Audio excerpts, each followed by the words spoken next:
Before I share my prepared remarks, let me first acknowledge my ancestors who maintained an unwavering faith in the omniscient one, God the good. So I am blessed to be the fairy tale told by Marietta Potter, Monroe Lee Potter, Lily Mae Burks, and Timothy M. Burks. Next, I want to recognize my mother and members of my extended family, and the family just seems to go all over this civic center, so probably half of you all would just, be acknowledged and stand up. Okay, y'all don't have to be so dry. We're not at the Apollo. Let me also acknowledge a few who are either physically or spiritually present tonight.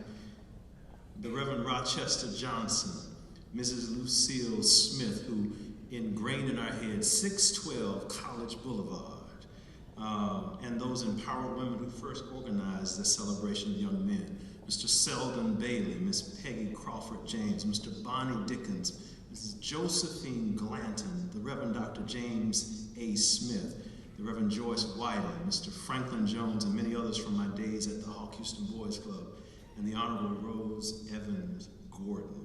They mentored me, they encouraged me, they taught me, and they continue to inspire me. And to the Gentile Beau young men of distinction, I only know how to say it the way Miss Lucille Smith taught us how to say it, Gentile Beau. Congratulations to each of you. 28 years ago, I sat where you sit tonight, decked in a tuxedo that didn't quite fit, frantically rehearsing in my head the choreography of the one and only Juliet Jones Dudley, wondering if I would step on my date's feet, and I did. Kind of hard not to do when you wear size 14.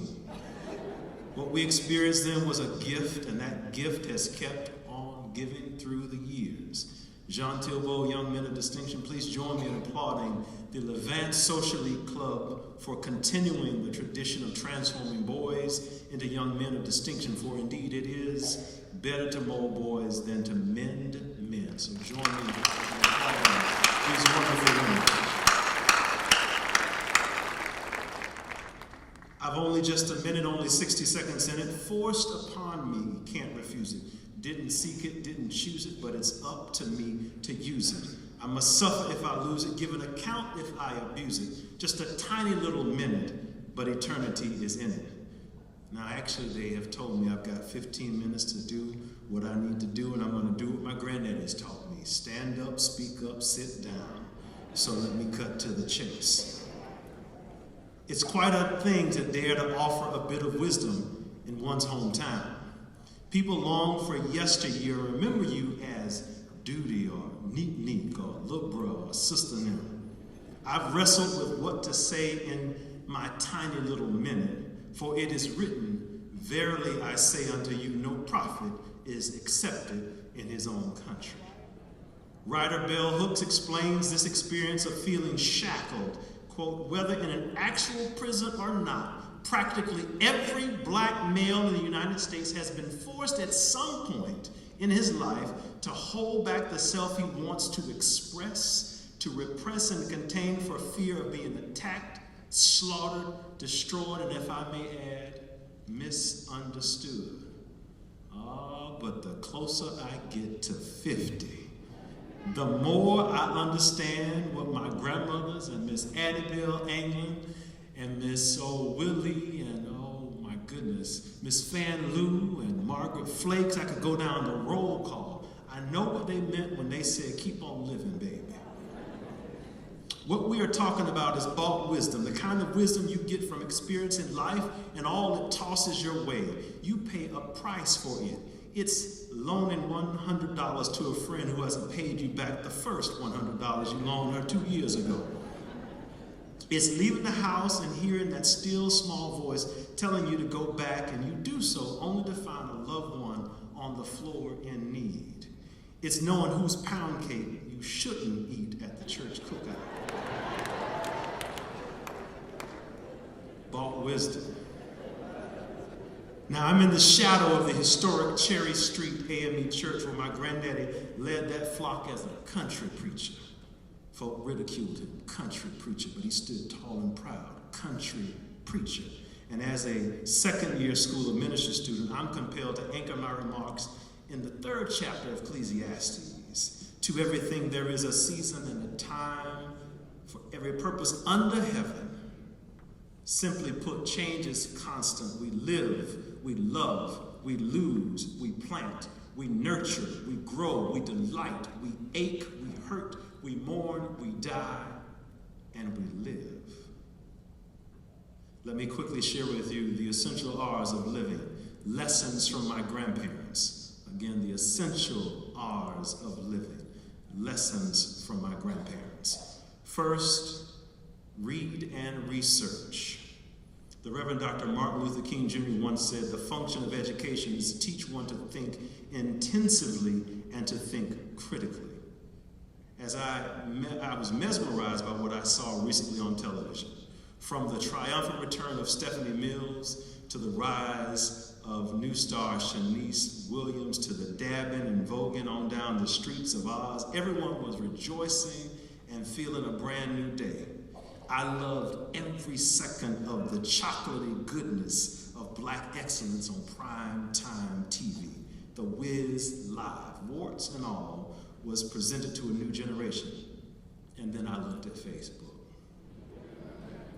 Where opinions are like elbows, everybody has one, and where facts are presented as truths by people who know a lie, don't care who tell it. Basically, this is my recap of it. Some white folks were miffed that the Wiz Live had a predominantly black cast, so they cried reverse racism. Some black folk were tripping over Dorothy Gale's silver shoes. Some folk were upset from the songs that songs from the original Wiz were cut out. And Lord, today everyone was wondering why poor Toto was missing in action for the bulk of a nearly 3-hour production. Now, if you want to hide something from people, put it in black and white. So let's clear up some stuff. The Wiz musical was based on the all-white musical, The Wizard of Oz. It was created from The Wonderful Wizard of Oz, a book by L. Frank Baum. The shoes were silver in the book, not red. Ruby slippers were used in the Judy Garland version of The Wizard of Oz to showcase the novelty of Technicolor.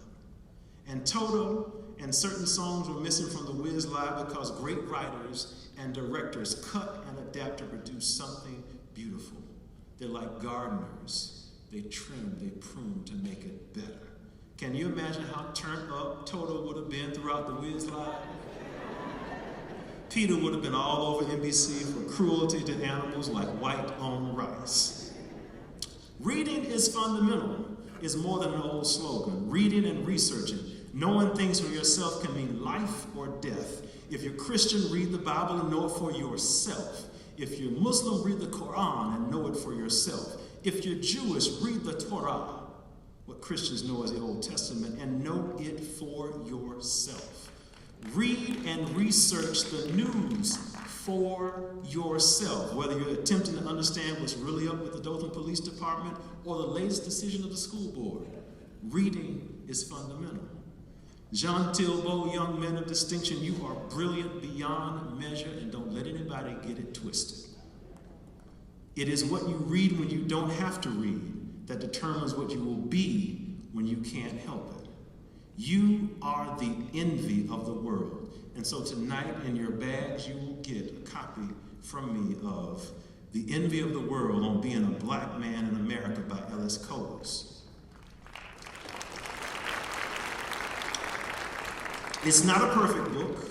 No book is, because I think the author fails to link everything that really beleaguers and plagues black men, the daily lives of black men, and he doesn't put in practical things that could increase the chances of black men living fully and well. However, the book has great insights. So I encourage you to read it and what? Know it for yourself. The next essential R's are risk and restore. Saraswati once said something that I know for sure now. Because human beings are endowed with empathy, we violate the natural order of things if we do not reach out to those who need care. Stay in your lane. Mind your business is what I said to myself as I focused on the call. How are you this evening, Debbie? I'd like to request a shuttle. I looked around just as the little girl lost grip. Stay in your lane, mind your business. Remember, you are the sole black man in this baggage claim area. She's a little white girl. This is America. You're in Connecticut. People have guns. They shoot first and ask questions last. Folk don't always respond positively to black men running, even if it's to help, even if you're a good guy, even if you're a doctor. Well, not the hospital kind who can cut people up, but a doctor nonetheless. Stay in your lane, Tony Burks. Get your rental car and go to your awaiting hotel room. Platinum status. Plus, others are closer. They'll step in. Sir, are you at the terminal? I looked around, no parent in sight, and I did what good people do. I dropped the phone, ran toward the child, scooped her up, and rode up the escalator to her parents. People focused on her parents to see their reaction to a wailing little white girl safely cocooned in the arms of a tall, bespectacled black man. I waited too. This is America. People have guns. They shoot first and ask questions last. Thank you, they sobbed. No problem. I used to be an elementary school principal. It's what we do. Jean Tilbeau, young men of distinction, according to Martin Luther King Jr., life's most persistent and urgent question is, what are you doing for others? I encourage you to join me in following the words of American writer Og Mandino, who offered, beginning today, treat everyone you meet as if they were going to be dead at midnight. Extend to them all the care, kindness, and understanding you can muster, and do it with no thought of any reward. Your life will never be the same again, and together we can transform this world. My last essential R, those R's are respect and remember. Marcus Garvey often said, a people without the knowledge of their past, history, origin, and culture are like a tree without roots. In 1998, I walked into an assistant principal interview and walked out with a contract to serve as an elementary school principal. I was stunned, so I called my paternal grandparents and gave them every excuse why I should continue teaching. I'd never been an assistant principal. I hadn't taken the principal's license exam. The school was 98% white, and the district wasn't ready for a 27-year-old black male principal. I was called all kinds of things.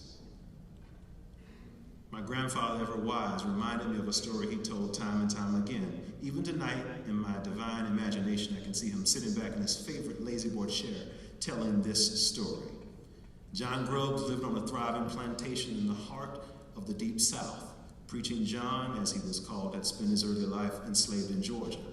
Once he secured his freedom, he became a traveling preacher who believed in the power of dreams. Though Preaching John loved Georgia dearly, he hated the oppression his people still endured in the state. He knew that he had to move elsewhere in order to survive. So Preaching John thought long and hard, but not too long and not too hard, and fashioned a dream. Around the turn of the century, Preaching John relocated his family to northern Alabama and built a small wooden church. His church quickly emerged as a center of community life. He became a teacher and a preacher, unlocking the treasure in each child. In due season, Preaching John's work began to pose a threat to the ways of the Old South. He was told to shackle his passion for teaching or suffer the wrath of an angry mob.